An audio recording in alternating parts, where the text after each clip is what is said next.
जय माता की सभी संगत को।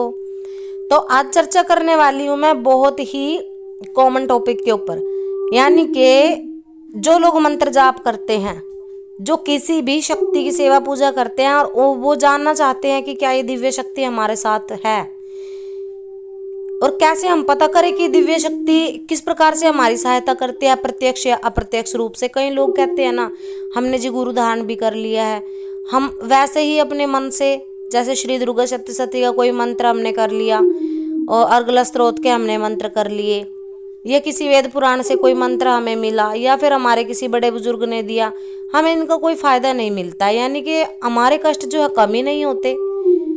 अब अगर हम किसी भगत की चौकी पे चले गए, वहाँ भी हमें ये कहा गया कि आप शक्ति की शरण पकड़िए, आप गुरु धारण करिए, जाप करिए, अपने पाप अपने कष्ट स्वयं काटिए। हाँ, अक्सर हम भी ऐसा ही कहते हैं।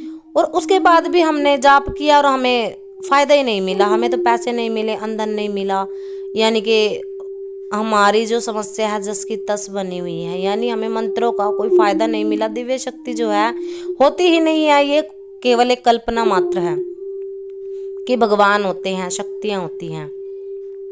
ये केवल एक कल्पना है। क्यों? क्योंकि उन्होंने कभी हमारी सहायता नहीं की। तो इसका मैं आपको प्रमाण देती हूँ, वीडियो ध्यान से सुनिएगा। जिस भी लोग को, जिस भी माता बहन को, भाई को ये जानना है कि दिव्य शक्ति किस प्रकार से हमारी सहायता करती है, कैसे हम पहचान सकते हैं, वीडियो को जरूर सुने। इसका प्रभाव मैं आपको बताती हूँ कि जब आप गुरुमुख नहीं थे और आपके ऊपर सिर पे भयंकर हाजरी सवारी खेल रही थी, आप इलाज करवाने के लिए किसी दरबार में चले गए और वहाँ पर 2-3 चौकी आपको बुलाया कर आपका इलाज किया गया, 10-20% आपको आराम मिला, आपको विश्वास हुआ कि हाँ वाकई में इस भगत के हाथ में, इसके साथ में कोई ना कोई दिव्य शक्ति जरूर साथ चलती है, जिसने जो है हमें इतना 10% भी आराम दिया। अब क्या हुआ कि आगे की प्रोसेस में जो है आपके अंदर जो हाजरी शक्ति आ रही थी, उसको शांत करने के लिए आपको ये कहा जाता है कि गुरु धारण करो। जैसा कि हम भी बोलते हैं, हमारे खुद के अनुभव हैं, जैसा कि हम भी बोलते हैं कि गुरु धारण करो। और ये एक प्रोसेस होती है कि जो भी आपके ऊपर ऊर्जा है, चाहे वो नकारात्मक है चाहे वो सकारात्मक है, एक गुरु का हाथ लेकर के ना, और किसी भी बड़े इष्ट का हाथ लेके, जैसे माता काली के नाम का हाथ रख दिया, माता दूतनी के नाम का हाथ रख दिया, 5 पीरों के नाम का हाथ रख दिया, इस प्रकार से शक्तियों का हाथ रखा जाता है किसी भी इंसान के सिर पे। तो जिस शक्ति का हाथ है उसके सिर पे रख दिया गया, उस शक्ति के आपको भोग प्रसाद बता दिए गए, आप ये भोग दो नित्य। कुछ समय आपको लगातार देने हैं उनके दिन वार के समय, और उसके बाद आपको पर मंथली बांध दिया जाता है भोग। फिर भी जो है लोगों की शिकायत रहती है कि हमें इससे फायदा नहीं मिल रहा, हमारे कष्ट नहीं कट रहे हैं। तो फायदा मिलता है, इस बात का जीता जागता सबूत हम खुद हैं।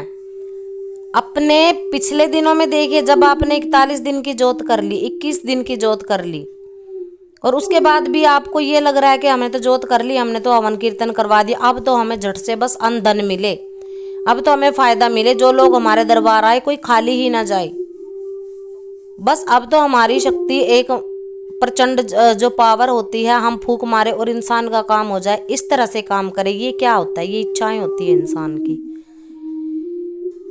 कि कोई भी इंसान अगर मंत्र जाप कर रहा है, अपने अंतर मन से सोचना, अपने मन से लगा के सोचना।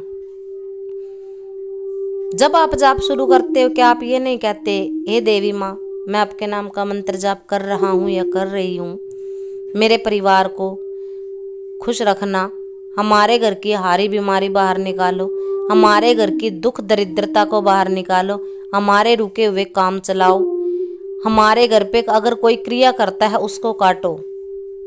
कितने काम गिनवा दिए भाई आपने, और मंत्र कितना जाप किया, हिसाब लगाना आप। मंत्र कितना जाप किया? 11,000 21,000, इससे ज्यादा नहीं किया। तो जितने आप काम गिनवा रहे हो ना, उससे बहुत ही थोड़ा आप मंत्र जाप कर रहे हो। मंत्र कब काम करता है, कैसे काम करता है, कि जब आपने 41 दिन सेवा कर ली और आपको फायदा नहीं दिखा, आपने गुरु से सवाल किया कि हमें कोई फायदा ही नहीं हो रहा है जी, आपने कौन सा मंत्र दिया है, हमें इसका फायदा नहीं मिल रहा। तो मैं आपको बताती हूँ, अपने अंदर झांको कि जब तुम दरबार आए थे, तुम्हारे सिर पे हाथ नहीं रखा गया था, उससे पहले की अपनी स्थिति को देखो, और अब जब जाप करने के बाद, गुरु धारणा लेने के बाद आपकी स्थिति है, अब की स्थिति को देखो। पहले आपके शरीर में पीड़ा थी, अब वो पीड़ा 90% कम हो चुकी है। जो हाजिरी बारंबार आपके सिर पे आ रही थी, बारंबार आपका जुलूस निकालती थी, बारंबार आपके सिर पे आकर के आप किलकियां मारते थे, आपको चित्कार होती थी, बार बार हाजिरी आकर के आप 4 लोगों के बीच में उपहास का कारण बनते थे। लोग आपको कहते थे भूत प्रेत इनके सिर पे खेलते हैं, यहाँ कहाँ, अरे माता शक्ति इतनी सस्ती थोड़ी ना, हर जगह आ जाती है, हर जगह जीभ निकाल के खड़े हो जाते हैं लोग, हर जगह किलकियां मारने लग जाते हैं। एक डर, एक भय का वातावरण आपके पास रहता था।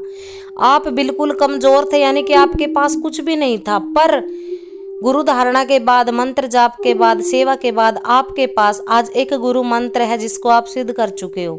कई बार आप जागृत कर चुके हो, जिसकी ऊर्जा आपके शरीर के अंदर समा चुकी है, जो आपकी जीवा पे चढ़ चुका है। अब आप देख रहे हो आपके ऊपर हाजिरी आना बहुत ही कम हो चुकी है। जिनके पास हाजिरियां नहीं थी उनकी खुल चुकी हैं, और जिनके पास भूत प्रेतों की नकारात्मक शक्तियों की जो बार बार सवारी चल रही थी वो शांत हो चुकी है। ध्यान देना इस चीज पर। और अगर उस मंत्र से फूंक कर आप धागा किसी को बना के दे रहे हो तो उस सामने वाले व्यक्ति को आराम हो जाता है, वो खुश हो जाता है, प्रसन्न हो जाता है। अगर आप कोई चीज अभिमंत्रित करके उनको दे देते हो, जल दे देते हो, कोई जो सामान वगैरह होता है जिसको अभिमंत्रित करके धूप दे दिया, गूगल दे दिया और धुनी करवा दी उनके घर में, तो देख रहे हो आप उनके घर की नकारात्मक ऊर्जा निकल रही है, उन लोगों को पॉजिटिविटी महसूस हो रही है। तो यही संकेत होते हैं दिव्य शक्ति के तुम्हारे साथ चलने के। दिव्य शक्ति साथ में आके ये नहीं बैठेगी कि हाँ मैं दिव्य शक्ति हूँ, मैं फलानी शक्ति हूँ, मैं क्रीम आपने जपा मैं काली हूँ, एम आपने जपा मैं सरस्वती हूँ, श्रीम जप लिया मैं लक्ष्मी हूँ, ह्रीम जप लिया मैं शिव शंकर भगवान, ओम नमो नारायण जप है तो साक्षात श्री हरि प्रकट नहीं होंगे भाई। दिव्य शक्तियाँ केवल आपके जो धीरे धीरे आपने जाप किया, थोड़ा थोड़ा थोड़ा, उस मंत्र पर आपको अभी विश्वास भी नहीं है, तभी तो आप ऐसा बोल रहे हो। क्यों? क्योंकि आपने छानबीन तो करी ही नहीं। आपने अपने पिछले जीवन को, जो गुरु धारणा से पहले था, और बाद के जीवन को तोला ही नहीं। पहले तोलिए इन चीजों को, आपस में बैलेंस करिए इनका, इन चीजों को समझिए कि पहले आप क्या थे, अब आप क्या हो। और जब आपके मन में ये चीज आ जाए कि हाँ वास्तव में अब हमें 10% से 50% फर्क है, तो उस चीज को कंटिन्यू करिए। और याद रखना, वो दिव्य शक्ति जो आपके धीरे धीरे अप्रत्यक्ष रूप से काम बना रही है, वो एक दिन प्रत्यक्ष भी होगी, वो एक दिन प्रत्यक्ष भी होगी। और जो आप चाहते हैं हर एक इच्छा आपकी पूरी होगी, पर उसके लिए धैर्य की जरूरत पड़ेगी, और अपने जो मंत्र है उस पर विश्वास की जरूरत पड़ेगी, अपने गुरु पर विश्वास की जरूरत पड़ेगी।